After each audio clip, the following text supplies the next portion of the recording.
And so when I was in school, I was like, one of my friends, this was in grade 5, I remember, in Zimbabwe. We had show and tell, and everybody else came to class and they're like, yeah, this is the holiday I went on with my family.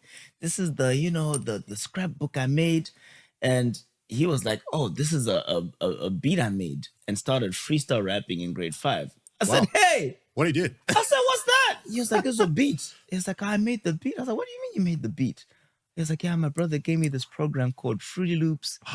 I was like, bro, you have to give me this program. Yeah. I remember he gave it to me on a floppy disk, bro. It was like How many does Fruity he have Loops to 3. put in?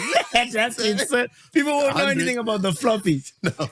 Bro. And so he gives me this program, and for the next couple of years, we were just obsessed with learning how to make music, to produce. When our friends would go out and like do stuff and maybe play soccer, we'd be at home on the phone learning to make stuff and just sending each other beats. And that's how I started, bro. So I was always around music, always in the marching band, always in the choirs, but production started like very early, just like messing around. And it was a hobby that became, my first love. Wow. Wow. No, I mean, honestly, dude, that's an amazing story. I mean, you started so early, and I'm glad that you found your passion so early. It makes a massive difference, right? And I started making music quite late. I'm talking about late teens, and my journey was singing first, songwriting, and then production afterwards. Really? Yeah. Oh, so it was like reverse. It was a complete reverse. And it was like, oh, I'm singing, but the songs that I'm hearing don't sound anything like what I would like them to sound like. Yeah. And then you sort of start doing your own mad little thing. So from that moment, grade 5, starting off making music, where did you hone in? Like, because you've done a couple of, like, a lot of different genres, right? And one of the things that I find as artists is, we try and think, oh, should I pick a lane or should I play around?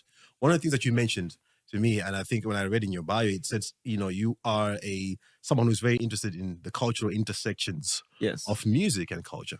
So as a person, like, how do you work that into your music? Because I've heard it, but for those people that haven't heard it, how do you play around with that? Like, how does that go about, that creative process?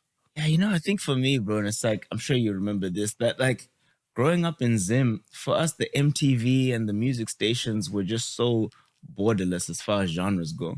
Absolutely. You'd be on Channel O, on MTV, there'd be Britney Spears, then there'd be Mafiki Zolo, then there'd be Christina Aguilera, then there'd be 50 Cent, then there'd be Ja Rule, then there'd be some choir from some country you've never heard of.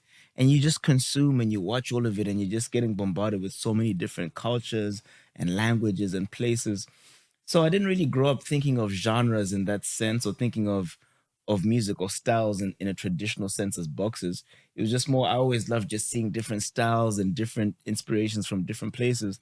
So when it came to then creating music, I would always just follow the clues of what sounded good to me, or what did I like, or what's that North Star of what I was used to hearing on TV. And I think a lot of the producers that I look up to, like Timbaland, for example, Great producer. is my favorite producer to all of of us, all time.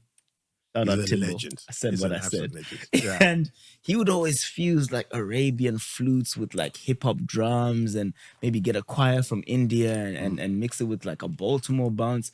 And I just thought that was so cool, and just how pulling from different cultures would just, it's like painting with different colors. And I just always found that so inspiring.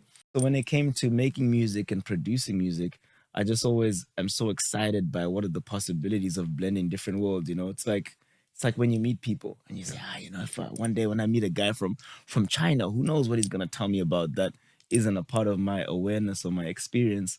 And I just think that's something cool that you get to do with music that is probably my favorite part of the creative process.